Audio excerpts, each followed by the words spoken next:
Olá, pessoal. Bom dia. Desculpa o atraso. E aí? Tudo bem com vocês?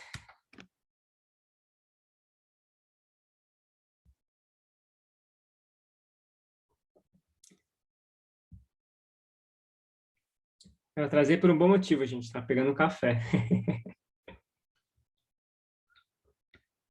Frio demais, né, Raul? Ninguém merece. Dureza.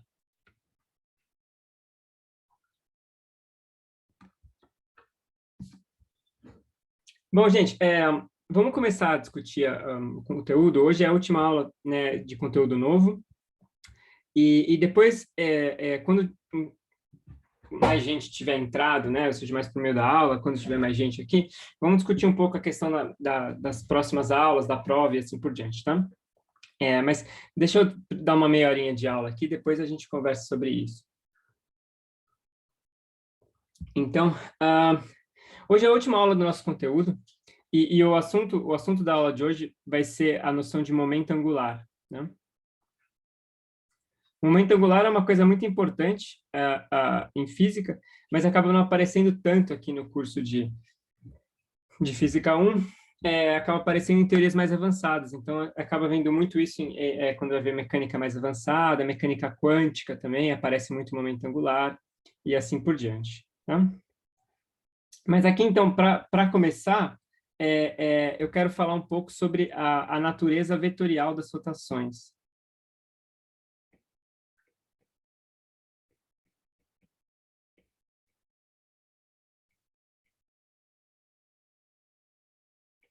Então, a gente tinha visto, né, que um sólido, quando ele rodava, a gente tinha a segunda lei para rotações, que era o momento de inércia vezes a aceleração angular era igual ao torque agindo sobre a partícula.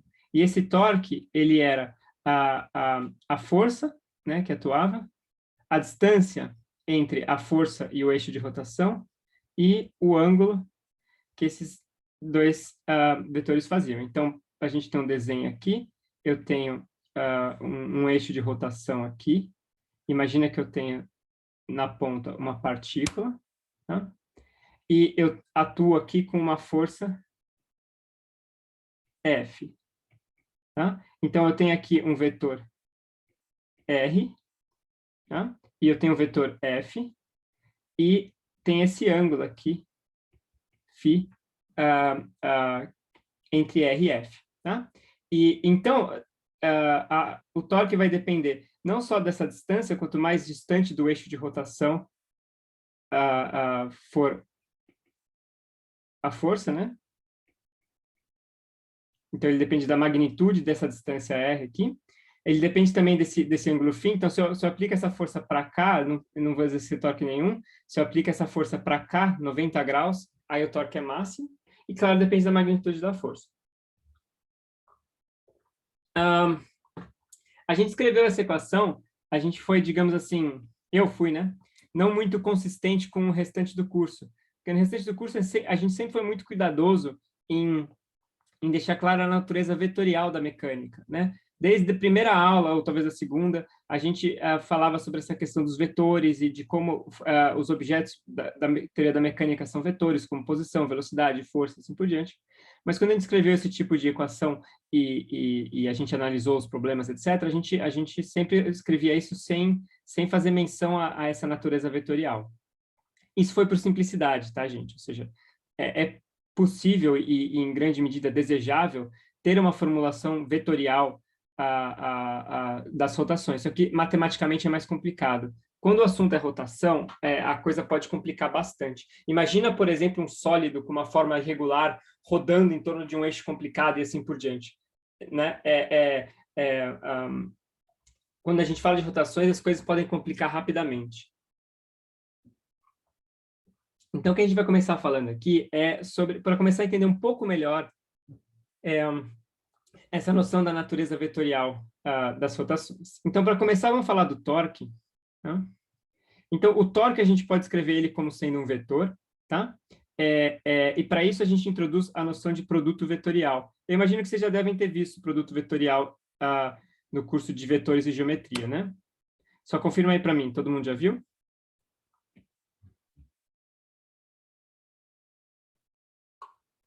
Beleza.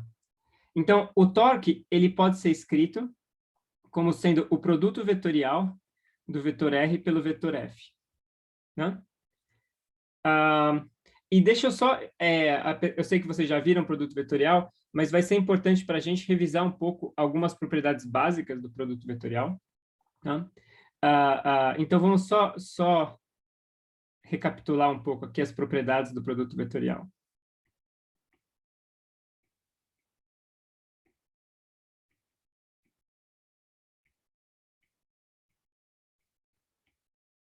Então, o produto vetorial,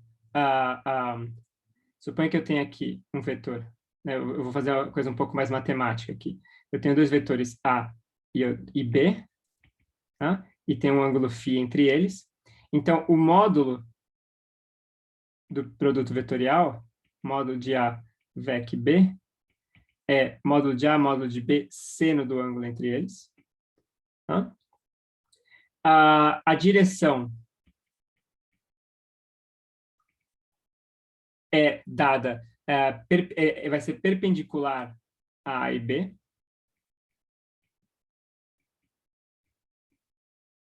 Talvez colocar assim. Perpendicular a A e B. Tá? E o sentido, ele é dado pela regra da mão direita.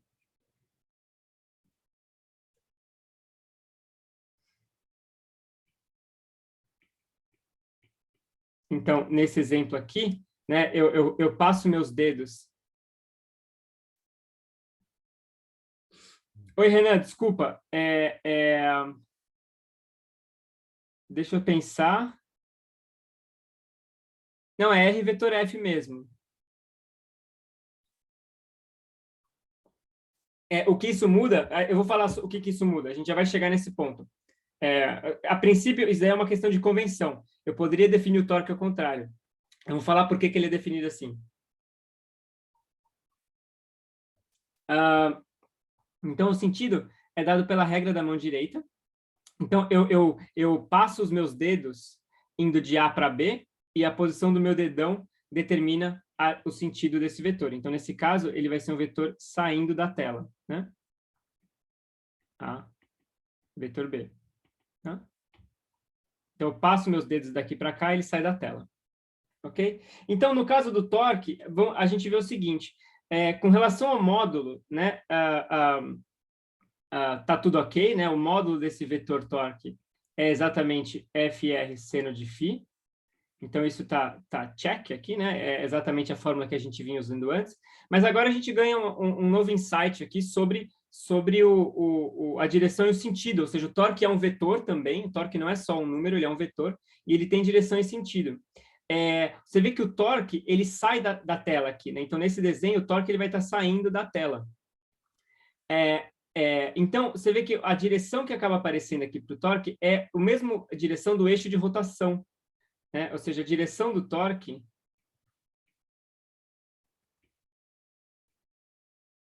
está relacionada com o eixo de rotação. Tá? Então, esse vetor está aqui, a força está atuando aqui, a partícula vai rodar nesse plano. E o torque ele é perpendicular a esse plano, então ele é paralelo ao eixo de rotação. Vou colocar talvez para ser mais preciso, assim, é paralelo. Tá? E por último, a gente pode falar também do sentido do torque. Tá? Qual que é o sentido? O sentido, aí vem a pergunta do Renan, tem a ver com a convenção de o que significa um torque positivo ou negativo. Né? Então, a ideia é que a gente sempre roda em torno do nosso dedão direito. Então, se eu coloco o meu dedão no eixo de rotação, ele é positivo quando a minha mão anda. Tá? Então, o torque é positivo, tá?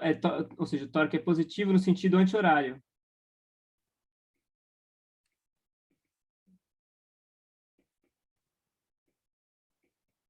Tá? Então, nesse caso, o vetor torque, ele está aqui, né? Ele está saindo da tela. Tá? Então, eu ponho meu dedão nele, e aí o sentido dele acaba dando a minha direção. Tá? Então, é por isso que a gente define ele dessa forma.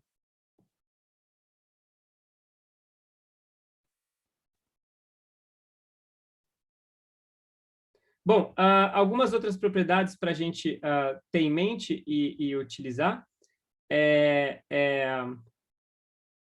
Então, deixa eu só listar aqui, então. Uma outra propriedade é que o módulo do produto vetorial entre A e B, ele é igual à área do paralelogramo formado por A e B. Tem essa interpretação geométrica. Então, eu tenho aqui o vetor A, eu tenho aqui o vetor B. Aí eu desenho aqui um paralelogramo aqui, né? Assim. Opa. Sim.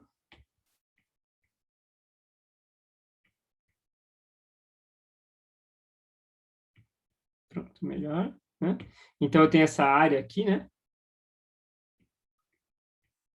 Tá? Que mais? Quais outras propriedades é importante a gente listar?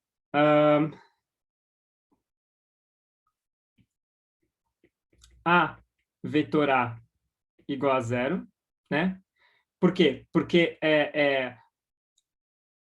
o produto vetorial depende do seno do ângulo entre os vetores, né? Então, você vê que ele é igual a zero quando A e B são paralelos, né? Ou melhor, deixa eu dizer assim, A vetor B igual a zero se A é paralelo a B. Tá? Não, Raul, não é. Não é, perfeito. Tem esse tipo de sutileza. Não é comutativo. Tá? Então, o produto vetorial ele tem esse tipo de sutileza, inclusive é assim, né? A vetor B é menos B vetor A. Então, se eu troco a ordem do produto vetorial, eu troco o sinal. Então, por exemplo, o produto vetorial de A com B dá um negócio saindo da tela, mas o produto vetorial de B com A dá um negócio entrando. Então, muda o sentido do vetor. Tá? Agora, o que vale é que se eu tenho o produto vetorial da soma de dois vetores, B mais C, aí isso daqui agora é o produto vetorial, a soma dos produtos vetoriais. Tá? Isso vale, então eu posso somar coisas sem problema. E eu posso multiplicar por escalares também. Se eu tenho A vetor um lambda B, isso é lambda A vetor B. Tá?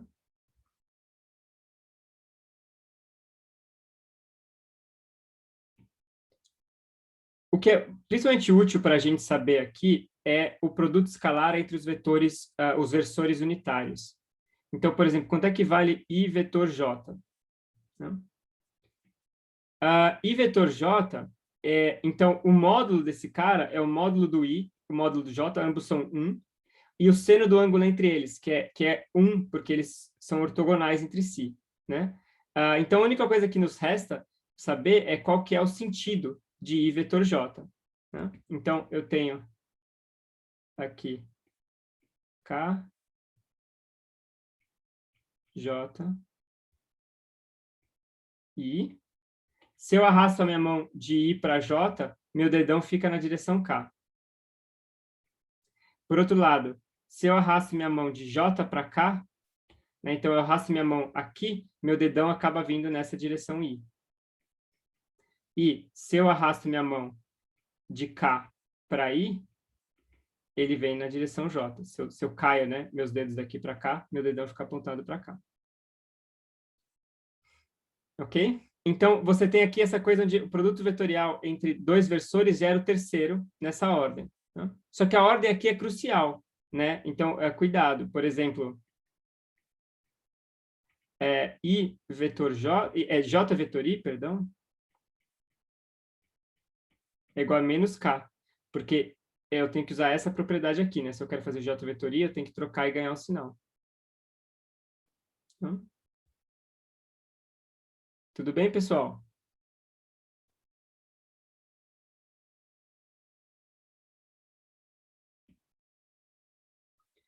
E, por último, uma propriedade que é importante de se saber é o que acontece quando eu tenho uma derivada de um produto vetorial. Então, imagina que eu tenho dois vetores, eles podem depender do tempo, né? E eu tenho a derivada aqui.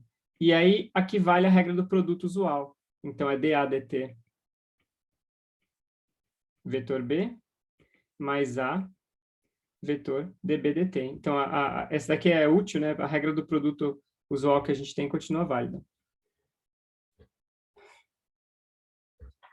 Tudo bem? Perguntas?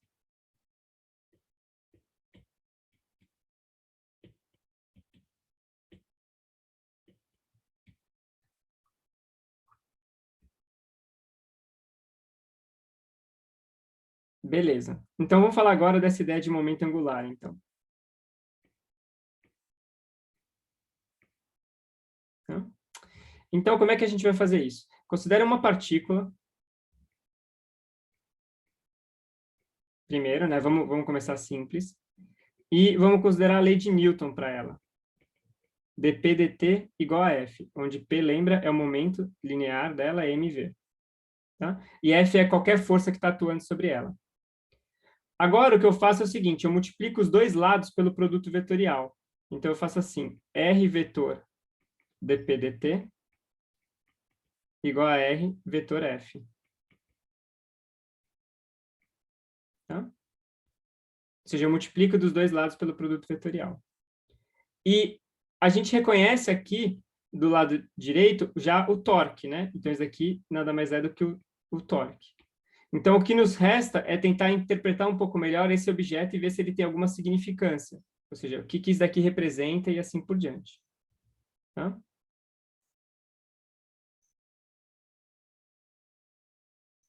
Então, em primeiro lugar, vamos fazer a seguinte conta. Então, note. O que acontece quando a gente deriva R vetor P? Tá? R é o vetor posição da partícula, né? Desculpa aqui, R igual a vetor posição. Tá?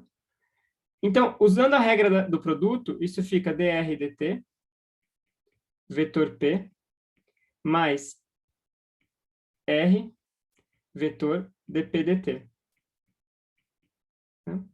Agora, ó, eu afirmo para vocês que esse negócio aqui é igual a zero. Por quê? Alguém arrisca?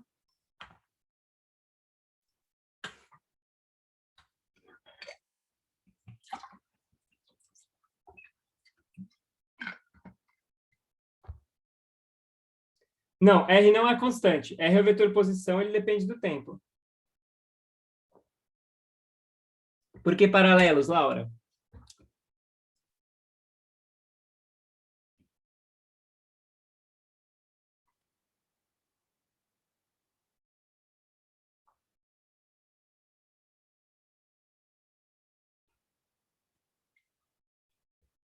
Beleza, gente? Perfeito. Isso aí.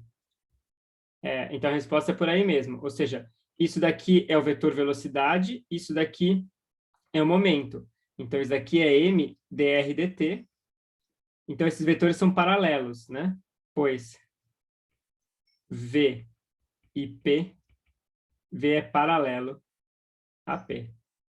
Show. Então, vocês veem que essa grandeza que apareceu aqui, ela também coincide como sendo DDT de todo mundo.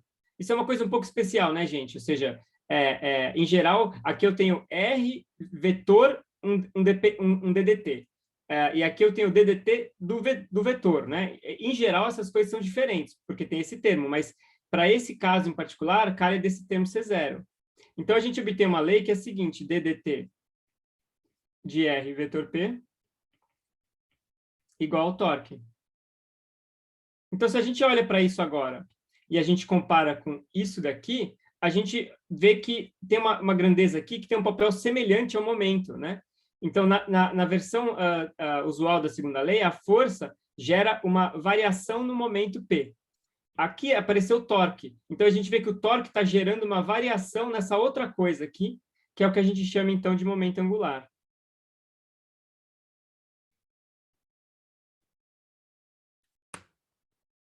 L, vetor, R, vetor P. E, então, dl dt igual a tal.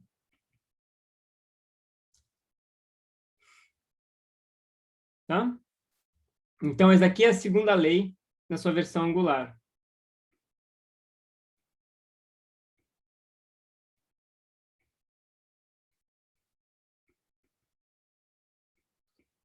E na sua forma vetorial. Ok?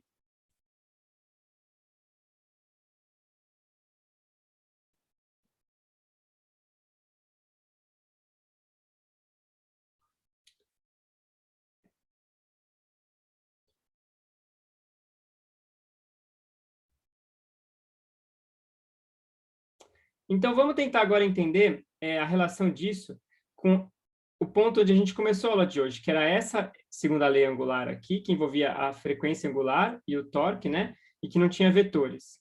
Então, eu vou copiar essa figura aqui, tá? E vamos tentar ver como é que fica essa relação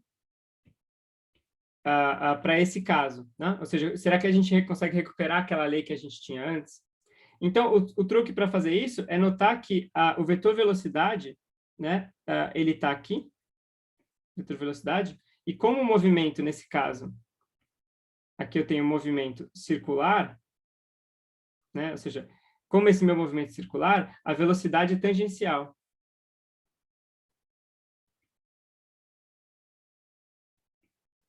Então, se eu colocar um sistema de coordenadas aqui, x, y, e o z saindo da tela, r vetor p vai ser m vezes, como eles são a velocidade tangencial, não tem ângulo entre eles, né? O ângulo entre r e v é 90 graus, então fica mrv na direção k, ou seja, o momento angular ele vai ser algo para cima também, né? O momento angular vai estar para cima. Então, eu tenho esse plano onde a coisa está rolando aqui, e o momento angular ele é para cima. Né?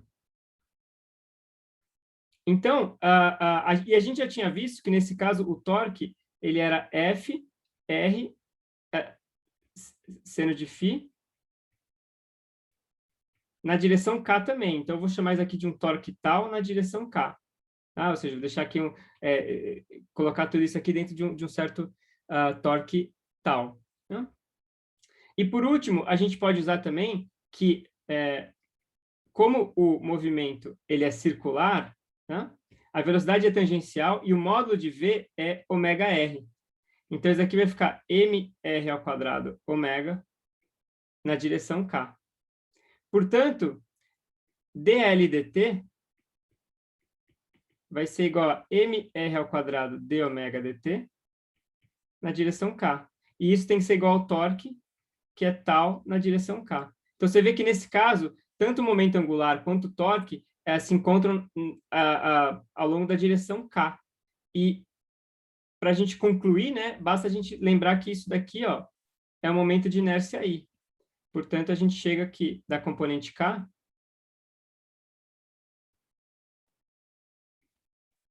a gente chega aqui I d ômega dt igual a tal.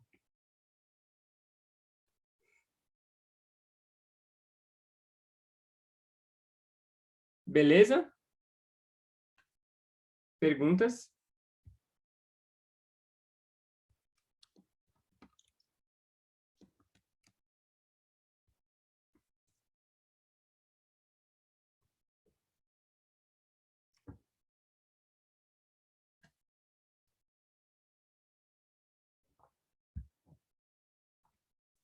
Show! Então, agora vamos estudar um caso particular, que é o caso das forças centrais. Por exemplo, a força da gravidade.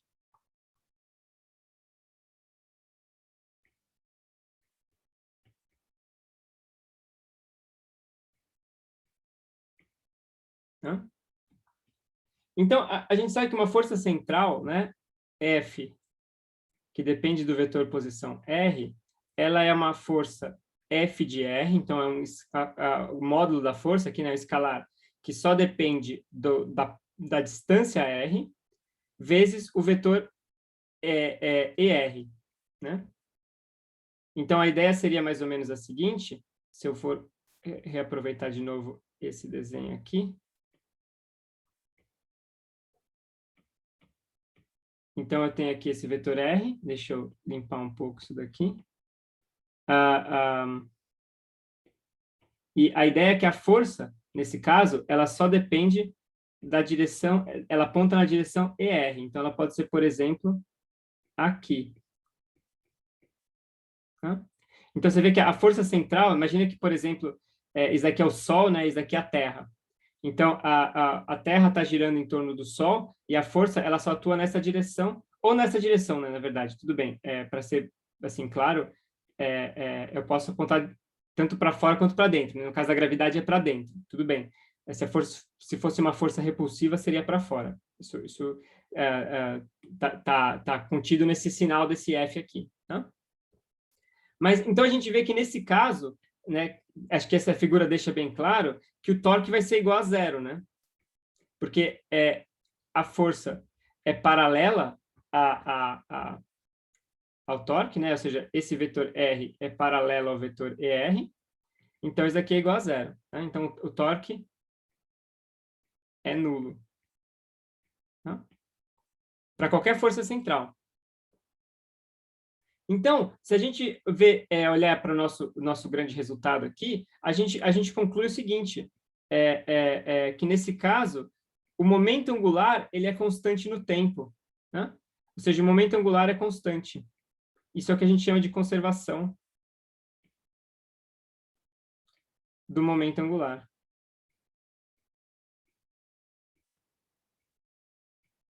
Né? Então, L de t vai ser igual a um certo L0, que vai ser igual a R0 vetor P0, ou, se a gente quiser, M R0 vetor V0. Né? Então, você vê que o momento angular ele é determinado pelas condições iniciais.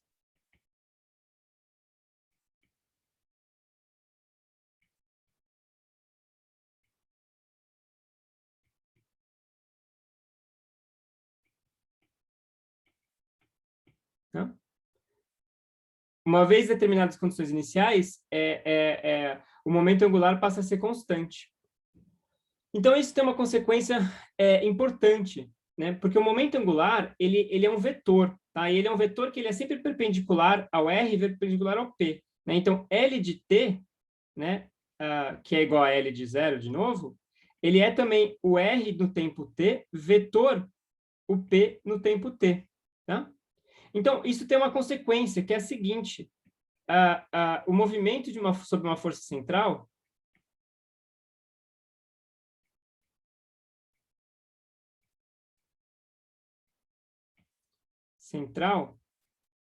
sempre ocorre num plano.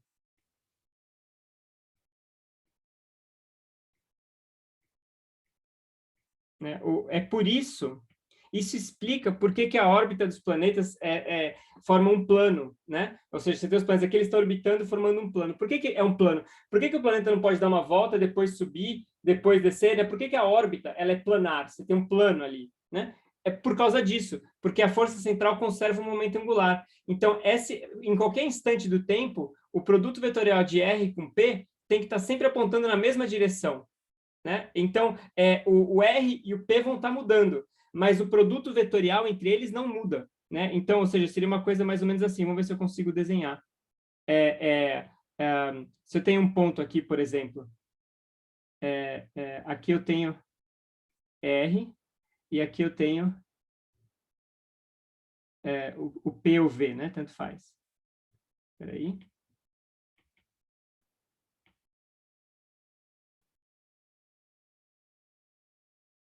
V. Então, você vê que o produto vetorial entre eles, né? Se eu faço aqui minha mão indo de R para V, o momento angular está para cima. Né? Agora, se eu olho para um outro ponto, por exemplo, aqui, peraí.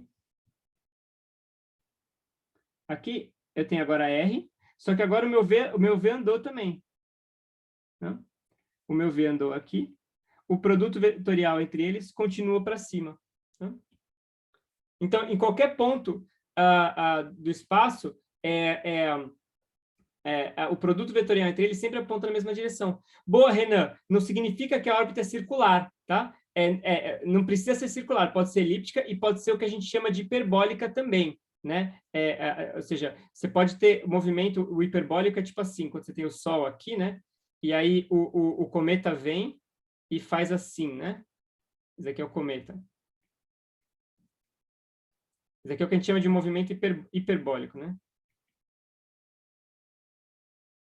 Ele não é uma órbita fechada. Mas você vê que isso daqui também é algo que acontece no plano, né?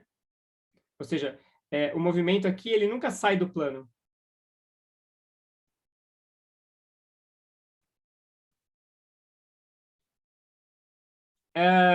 Vamos ver, Gabriel. Ou seja, não é exatamente por esse motivo. Conforme o R muda, o V também muda.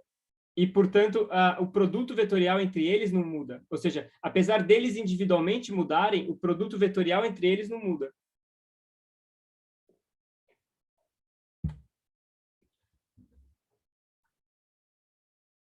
Isso responde a sua pergunta, tudo bem?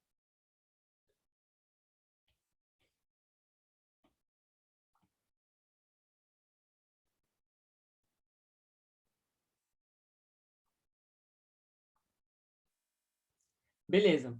Vamos olhar para uma outra consequência disso. Vamos olhar para a área percorrida pela partícula. Então, olha só, eu vou fazer uma construção aqui. Imagina que, num certo instante, aqui está o vetor posição dela, R, tá?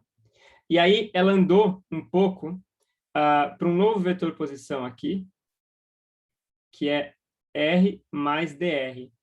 Né? Então, imagina que ela andou um pouquinho. Então, ela estava em R, aí a partícula andou para R mais dr.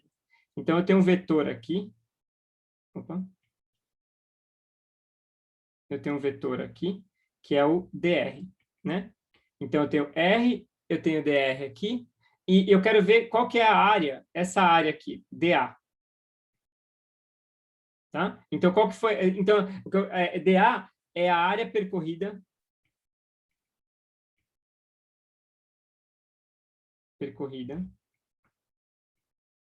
no intervalo de tempo ΔT. dt, né? Para ser mais preciso. Tá? Então, como é que eu calculo isso daí?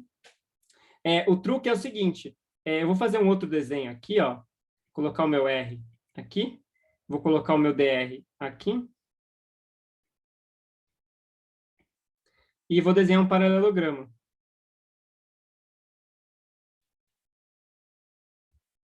Tá? Aqui.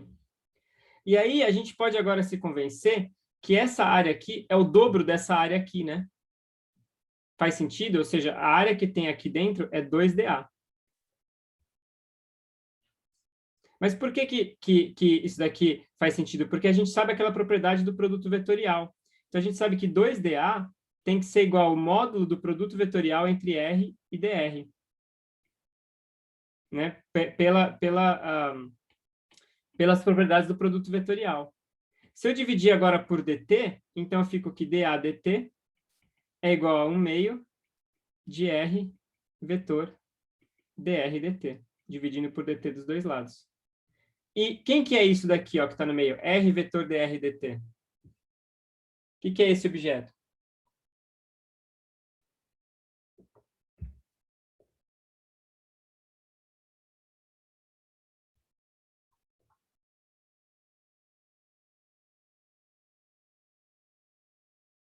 Ou seja, é R vetor velocidade. Posição vetor velocidade. O que é isso, gente?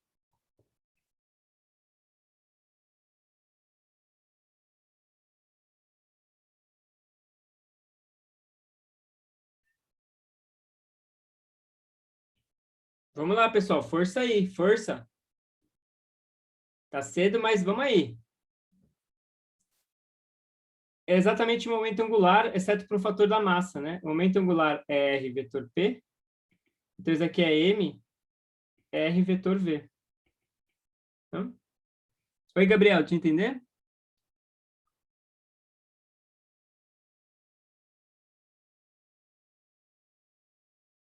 Não,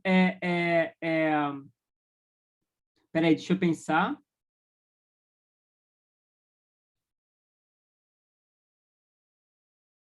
Ah, isso, é uma boa colocação, Gabriel. Então, a gente pode ver isso daí da hipótese de uma força central, né? Ou seja,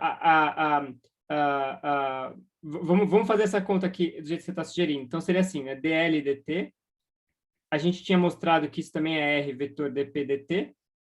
E agora eu substituo a segunda lei usual. E escrevo isso como sendo R vetor F. Então, no fundo, se isso daqui é igual a zero, isso implica que a força tem que ser perpendicular, tem que ser paralela ao R, né? Então, implica que a força tem que ser paralela ao R. Beleza? Fechou. Então, olha só, a gente vê que o objeto que aparece aqui, ó, R vezes V, é essencialmente momento angular sobre M.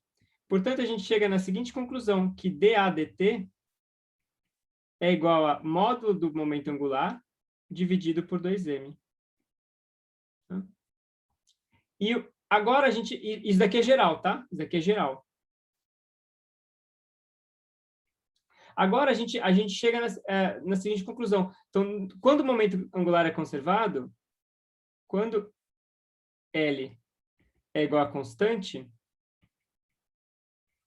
então dA dt é igual a constante. O que é dA dt? Ou seja, isso daqui é a taxa com que a área varia no tempo, né? Então, o sistema está orbitando aqui, por exemplo, aqui, ele está orbitando, né? Então, ele tem uma área aqui. Deixa eu, inclusive, pegar essa figura aqui. Né? O sistema, imagina que ele está orbitando aqui. Pode ser elíptico também, se quiser, tanto faz. Mas, aí ele começou aqui, por exemplo. Então, em t igual a zero, ele estava aqui. Aí, passado um certo tempo, ele está aqui. Então, por exemplo, isso aqui é R0, R de T0, por exemplo. Isso aqui é R de T1. Então, você vê que, passado esse tempo, ele vai ter percorrido aqui uma área, né? A. Tá? E o que isso aqui está dizendo? Está dizendo que a velocidade com que essa área cresce é constante. Tá? Então, isso daqui, a gente pode escrever isso em palavras como dizendo que o sistema percorre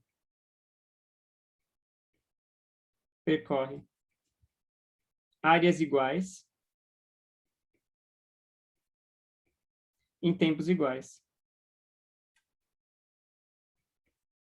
Né? Ou seja, não importa onde que ele esteja, em 10 segundos, ele vai ter percorrido exatamente a mesma área. Tá? Não importa se foi de 0 a 10 ou de 10 a 20. Exatamente, Renan. Isso aqui é a segunda lei de Kepler. Tá? Então, é bacana que a gente derive, então, a lei de Kepler como uma consequência da conservação do momento angular.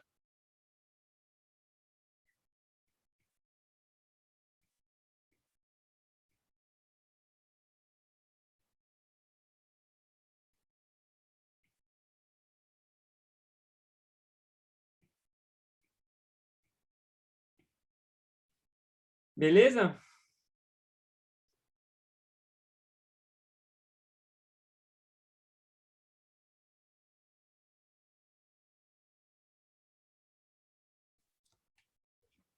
Perguntas, pessoal?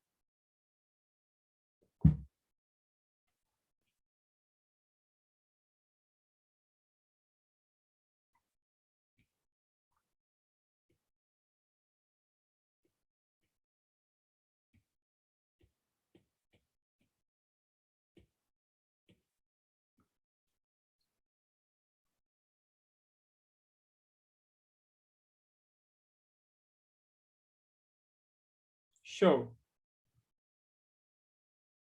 Então, vamos agora ver o momento angular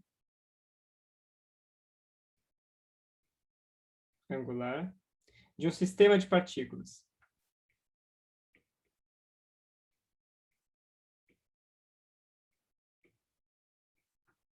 Tá? Então, até que a gente está pensando numa única partícula, vamos pensar agora num sistema de partículas. Tá?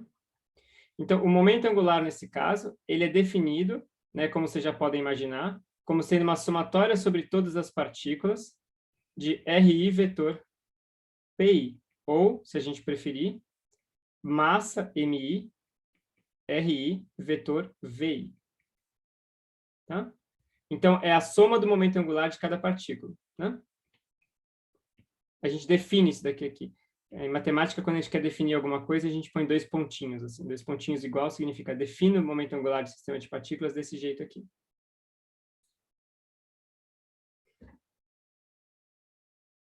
Ok?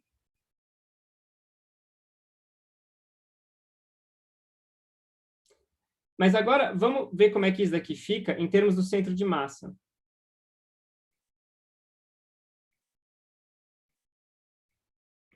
Então, a gente pode sempre escrever a posição de uma partícula RI como sendo a posição do centro de massa mais a posição dessa partícula relativa ao centro de massa, onde esse RCM, ele é somatório em I, né, a posição do centro de massa. É esse cara aqui, né? E esse RICM, né, esse RICM, ele é exatamente a diferença, ele é o RI menos o RCM. Né? Então, ou seja, a ideia é essencialmente eu descrever o meu movimento como sendo o movimento, a posição, né, do centro de massa e uma posição relativa ao centro de massa. Então, seria mais ou menos assim, né? Eu tenho aqui, imagina que eu tenho um certo sistema de partículas, por exemplo, uma coisa assim, né? E eu tenho aqui um certo ponto aqui no meio, RCM, e agora eu tenho um outro ponto qualquer aqui, né? Esse vetor aqui é RI, e esse vetor aqui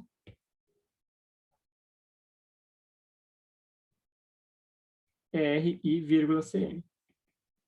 Né? Ou seja, é a posição relativa ao centro de massa. Né? E a gente pode fazer a mesma coisa com as velocidades também. Então, posso, né, derivando essa expressão, eu posso escrever isso como sendo a velocidade do centro de massa mais a velocidade da partícula I relativa ao centro de massa. Tá? E eu quero substituir isso daqui aqui e ver como é que esse meu momento angular fica, qual é a cara dele. Tá? Preparados?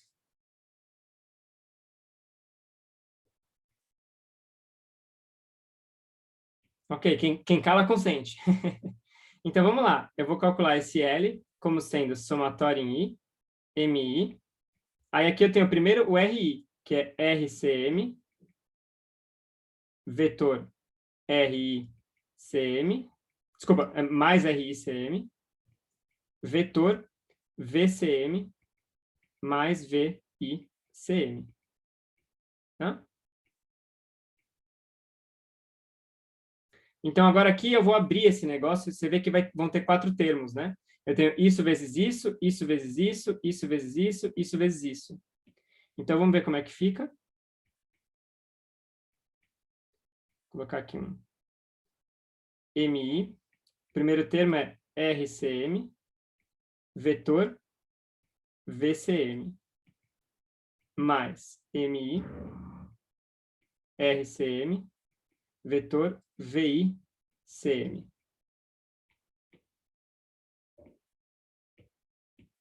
Mais, aí eu tenho RICM, vetor VCM,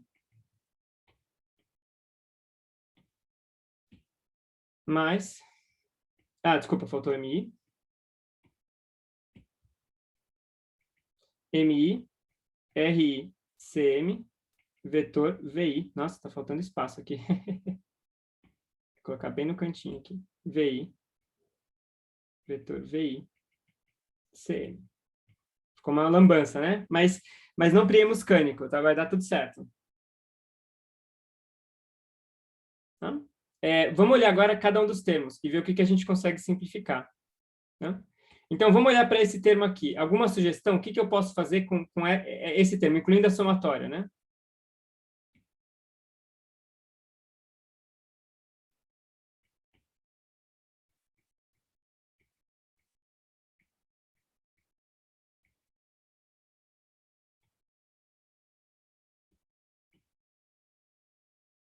O que é isso daqui?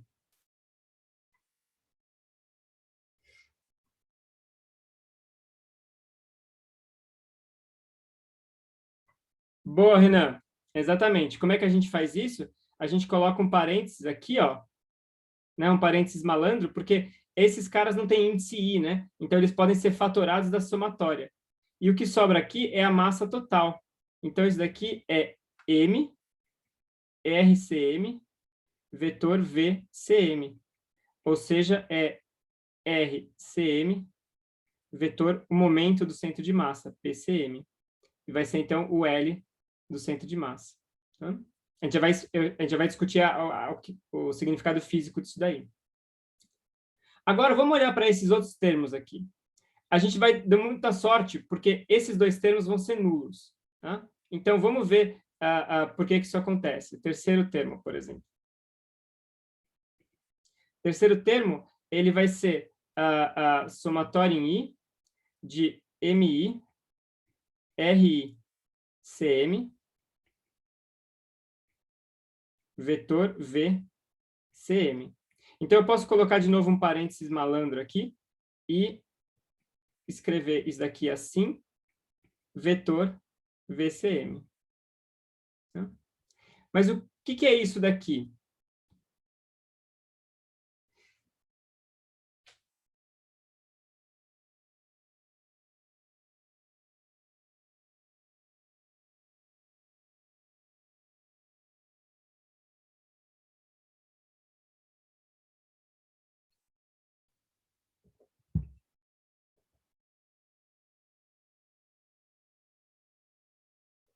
Sem sugestões, pessoal?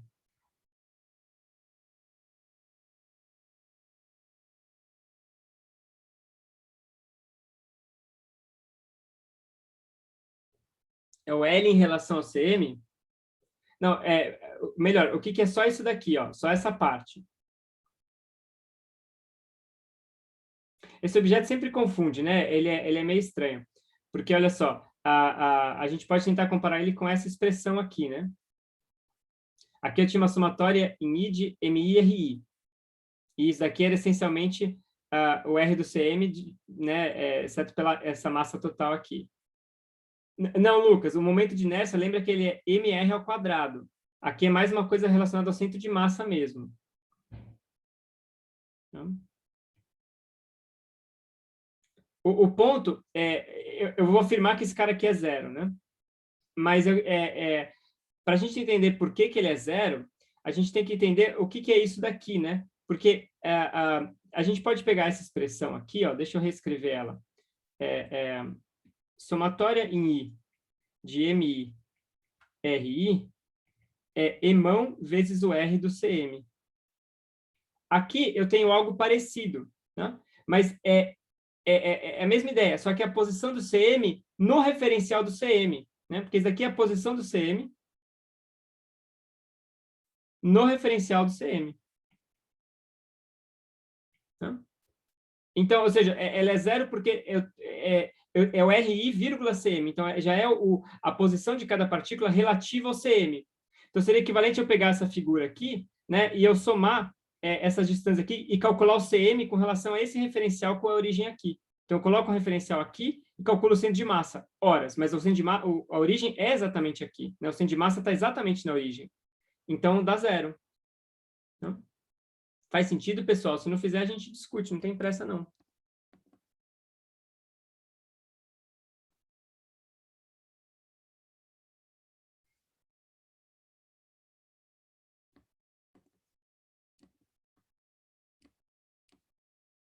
Beleza. Então, você vê que esse termo aqui ó, vai ser identicamente zero, depois de somado, né? Então, deixa eu talvez só dizer assim, colocar uma coisa assim.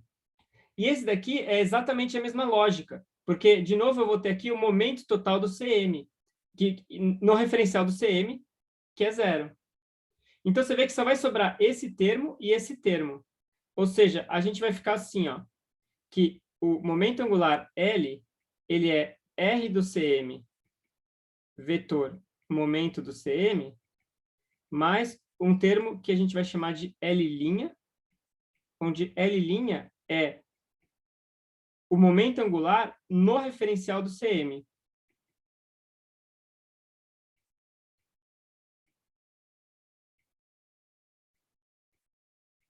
Ou seja, daqui é o momento angular no referencial do CM. Tá?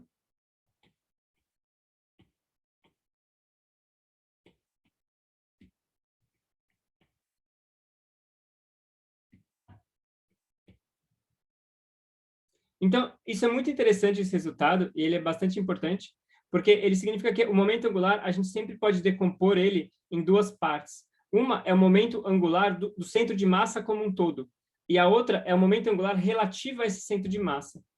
Para entender a significância disso, é útil...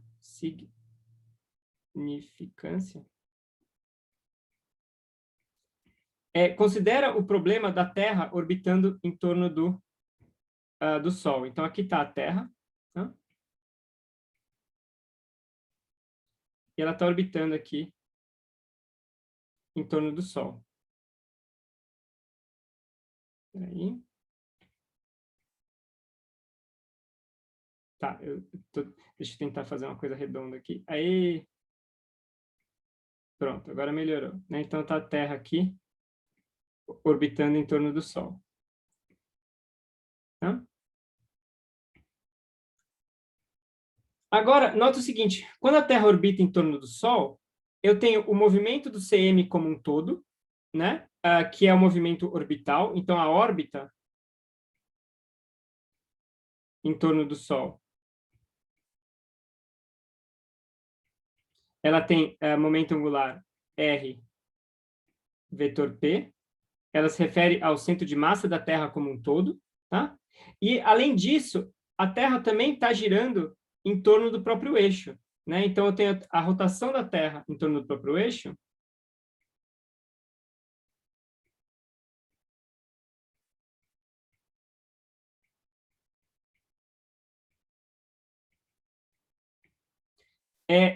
Ou seja, é em torno do próprio eixo, então é em torno do seu centro de massa.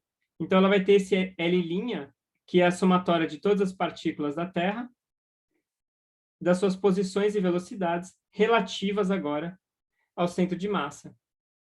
Tá? Então, a significância desse resultado está nessa separação, quando a gente tem um sistema de partículas, que é uma separação entre o movimento do centro de massa como um todo, ou seja, o centro de massa roda, né? O centro de massa da Terra está aqui, né? Ele está aqui. Esse centro de massa ele está orbitando em torno do Sol. Né? Só que, além disso, a Terra está girando aqui. Então, você tem a órbita em torno do Sol. Isso daqui é o que a gente chama, então, de momento angular orbital.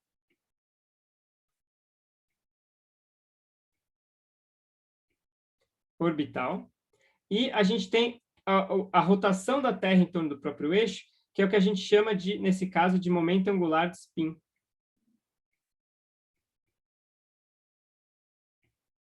spin.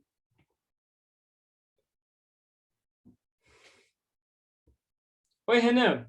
Então, a Terra tem todo tipo de movimento, é que depende do que a gente chama de Terra, né? Se o que você chama de Terra na verdade, o conjunto de todas as partículas da Terra, então ela tem uma infinidade de movimentos, porque cada átomo aqui da Terra está andando para um lado ou para o outro localmente. Né? Então, é meio que um processo de ir quebrando esse movimento em partes. Né? Ou seja, em vez de eu olhar para o movimento de cada átomo da Terra, eu faço uma visão mais macro e vou tentando quebrar esse movimento.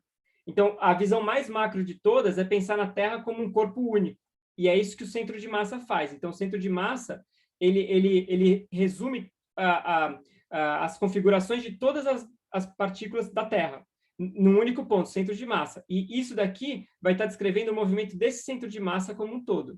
Depois, agora, eu dou um zoom e começo a ver nos movimentos internos. Então, o que eu vejo também é que tem um momento angular aqui, relativa à Terra como um todo, que descreve, por exemplo, a rotação da Terra em torno do seu próprio eixo. Tá? E assim sucessivamente. Tá?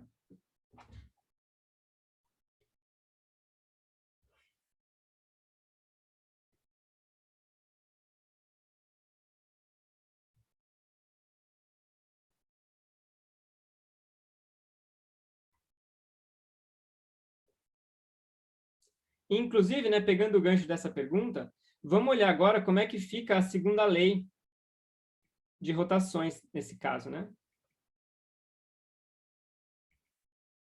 Segunda lei para rotações.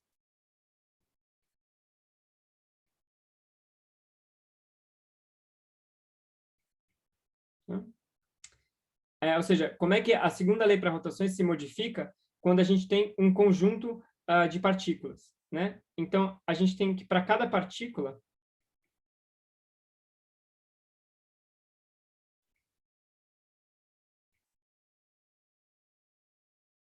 a gente tem a segunda lei usual, dpi dt, igual a...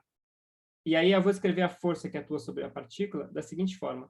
Eu vou escrever uma força I externa mais somatória de J diferente de I da força atuando em I devido à partícula J. Então, eu vou usar aqui uma notação que a gente usou várias aulas atrás, quando a gente estava falando do movimento relativo de um sistema de partículas. Né? Então, a gente dividia isso daqui como sendo as forças externas a esse sistema, e isso daqui como sendo a força de J em I. Né? E esse cara satisfazia a terceira lei, né? A ação e reação.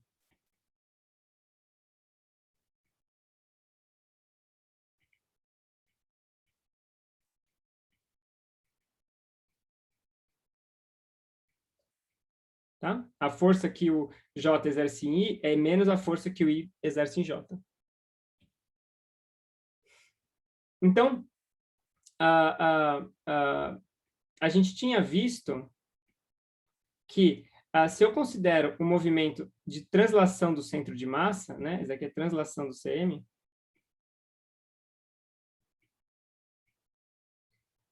isso aqui seria sujeito só às forças externas, a força externa resultante sobre o sistema, né? Que é a soma das forças externas. Então, a gente tinha visto, né, que quando eu considerava o movimento do centro de massa, de translação, ele só dependia das forças externas. Essas forças aqui se cancelavam, né? Então, por exemplo, o movimento da Terra, né, o momento total da Terra, ele só está sujeito às forças externas da Terra. As forças internas, por exemplo, as ligações químicas entre os átomos aqui da Terra e assim por diante, isso não importa para o centro de massa da Terra. Não? Vamos ver agora se a gente consegue ter algo semelhante para o caso do momento angular. Então, a gente vai olhar para o DDT do momento angular do sistema. Ou seja, para DDT da somatória em I, MI, desculpa, vou colocar assim, RI, vetor PI. Então, como a gente tinha visto, eu posso escrever isso como uma derivada só, né? Então, eu posso pular uma conta aqui, porque essa derivada eu teria que usar a regra do produto aqui, mas um dos termos vai dar zero, como a gente viu. Então, eu tenho isso daqui. E agora o que eu faço eu substituo essa expressão para o dpi e dt aqui. Então, eu vou ficar aqui dl dt vai ser somatório em I de RI, vetor FI externo, mais um outro termo, que é somatória em I, somatória em J, diferente de I, de RI, vetor FI, J.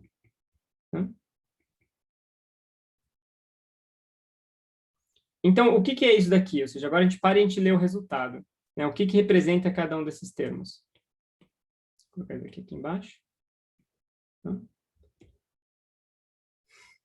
O que é isso daqui? O que vocês sugerem? Ou seja, qual a interpretação física disso daqui?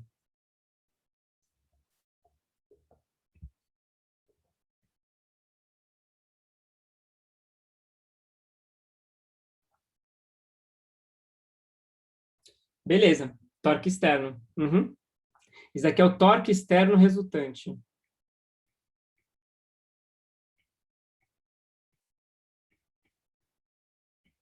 Resultante. Tá? Ou seja, é a soma dos torques que as forças exercem em cada uma das partículas. Né? Então, eu tenho, por exemplo,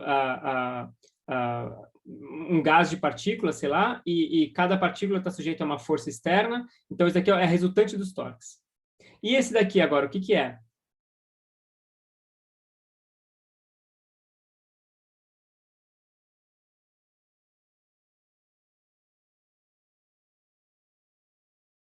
Perfeito. Isso daqui esse daqui é o torque, né, que J exerce em I.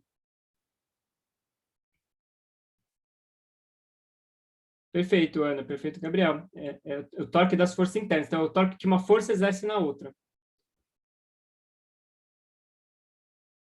Essa somatória aqui, a gente pode ver que ela é um pouco complicada, né?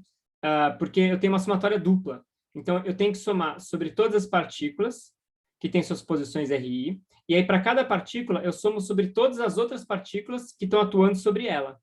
Né? Então, isso daqui, em geral, vai ter muitos termos nessa somatória. Vamos olhar só para um pedaço dela. Então, nessa somatória, a gente tem termos do tipo RI vetor. Vou colocar um exemplo aqui, né?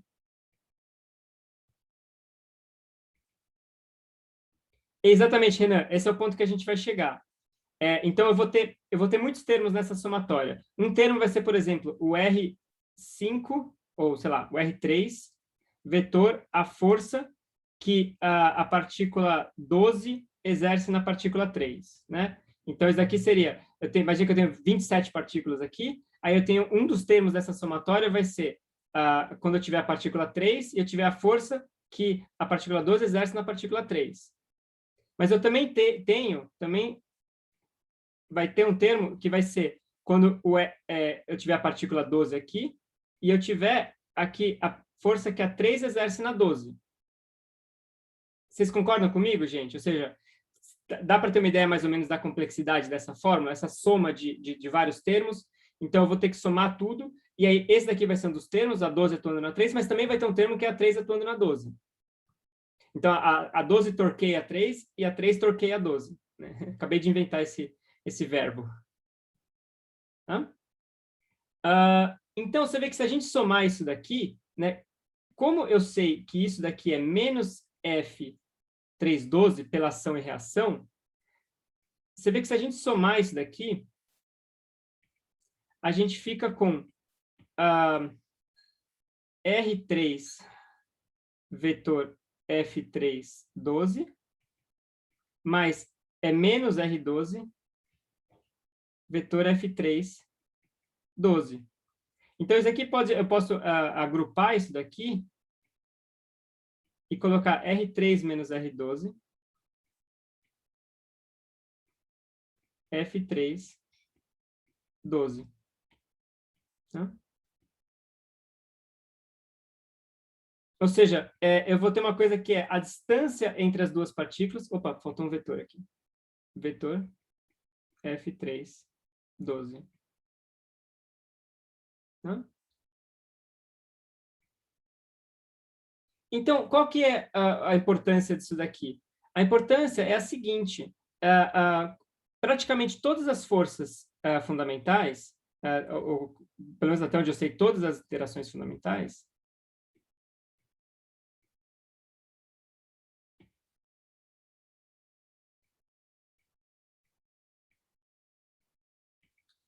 a força entre I e J, ela é proporcional, ou seja, ela é paralela à distância RI menos RJ. Então, se eu tenho uma partícula aqui, I, e eu tenho outra partícula aqui, J, a força entre elas, ela vai, em geral, tá, seja ela repulsiva ou atrativa, ela vai estar na linha que liga RI com RJ. Né? Então, ela vai ser paralela com RI com RJ. Tá? E você vê que, então, portanto, um termo que nem esse que a gente escreveu,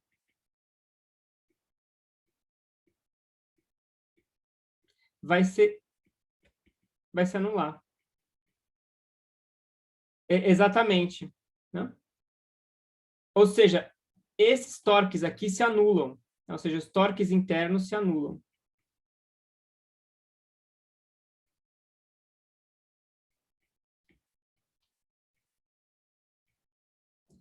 E aí, com isso, a gente chega, então, que dl dt,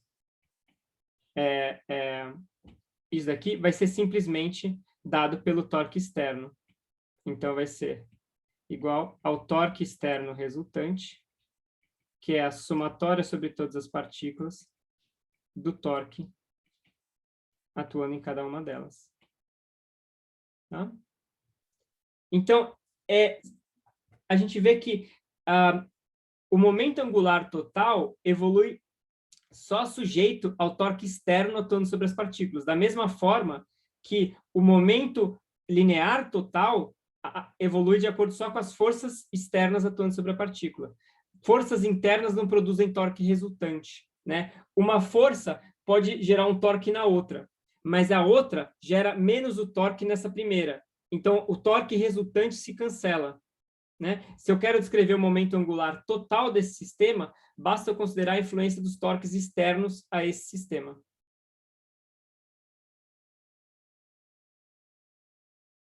Ok? É interessante que isso daqui não é uma propriedade fundamental, no sentido de que a gente não está... a gente tem que fazer essa hipótese aqui, né? A princípio, eu poderia construir algum sistema artificial onde as forças não têm esse tipo de propriedade, mas na natureza isso nunca aparece, né? Então, na natureza vale esse tipo de lei. A lei de Newton não obriga que seja assim, né? Mas na natureza é que é assim.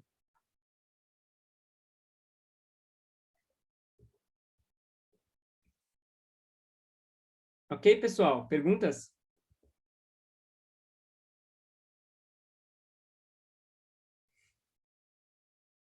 Então, essa equação ela é o ponto de partida agora para o estudo mais sofisticado de rotações, tá? Ou seja, para o estudo de quando tem os sistemas de várias partículas, etc., etc. e tal. Tá? Mas a gente, na verdade, não vai entrar muito nessa discussão, porque, como eu disse, a matemática aqui ela começa a complicar bastante. Então, eu queria mostrar essa equação para vocês verem, acho que é um resultado bastante importante, mas que a gente, na prática, não vai usar tanto. Tá? Apesar que, na verdade, a gente já usa isso daqui, né? A gente já usou isso daqui implicitamente quando a gente falou da rotação de sólidos, né? Já usamos isso quando falamos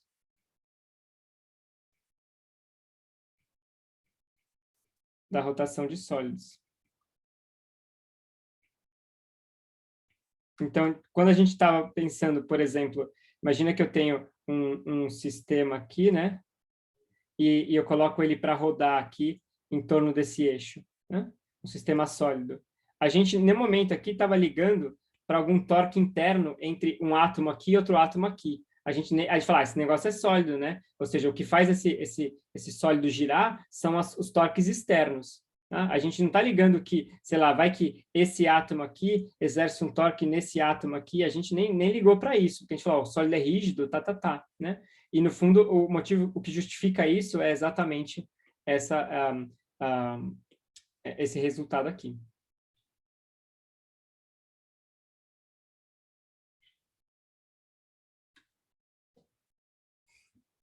Ok, pessoal?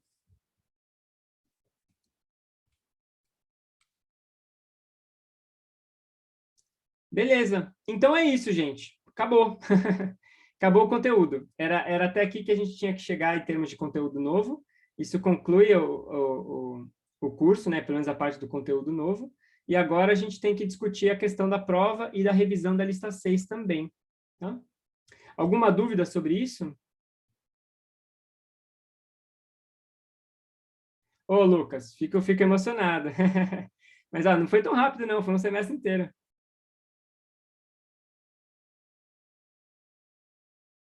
Pô, Raul, não, não vai ter nada debaixo d'água nesse curso, não. Em Física 2 aparece isso daí. Aqui não.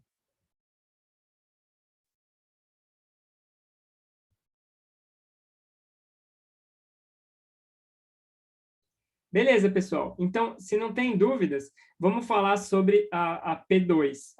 P2.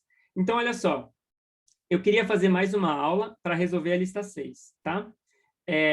Do jeito que a gente está, a gente poderia ter uma aula sexta-feira, resolver a lista 2, a lista 6, e a prova na segunda. Isso tem um problema, que é que sexta-feira é feriado, então eu não fico muito à vontade dando aula, tá? Alguns alunos pediram para adiar a prova para quarta-feira. Então, a prova ficaria não para a próxima segunda, para a próxima quarta. Eu fico um pouco receoso com relação a isso, porque como eu já tinha agendado para segunda, se alguém não puder na quarta, eu acabo ficando na obrigação de manter para segunda. Mas então eu queria perguntar para vocês que estão aqui, tudo bem a gente adiar a prova para quarta-feira? Alguém se opõe a isso?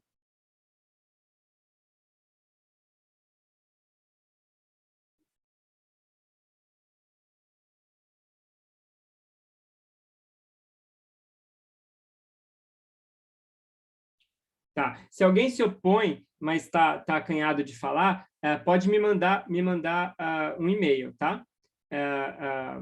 Renan, tudo bem, eu entendo. Tem uma questão de preferência. Eu acho que na quarta é melhor, porque aí tem mais tempo para vocês digerirem a lista 6, e aí a gente não precisa dar aula em feriado, que é um pouco deselegante. Tá? Se alguém se opõe, realmente se opõe, me manda por e-mail, tá? Caso fique acanhado de falar aqui. Mas então a gente vai fazer isso. Então, sexta-feira não tem aula. Segunda-feira a gente revisa a lista 6 e quarta-feira é prova. Combinado, pessoal?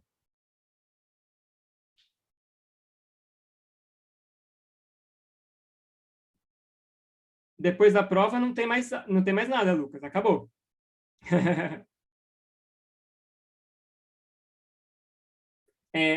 Quem eventualmente ficar de recuperação, eu mando e-mail, tá? Ou seja, qualquer um que ficar de recuperação, eu converso via e-mail e a gente decide a recuperação por lá, tá?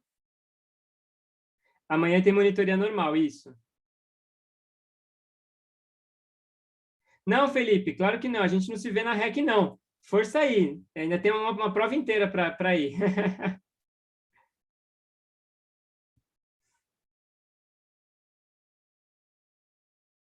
Vem para física então, Raul. Qual o problema?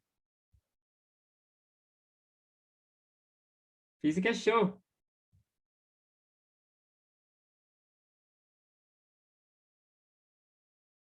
Bom, gente, então é isso.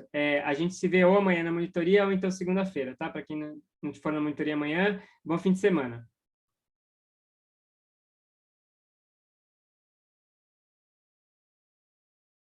Valeu, gente. Brigadão. Bom feriado, bom fim de semana para vocês.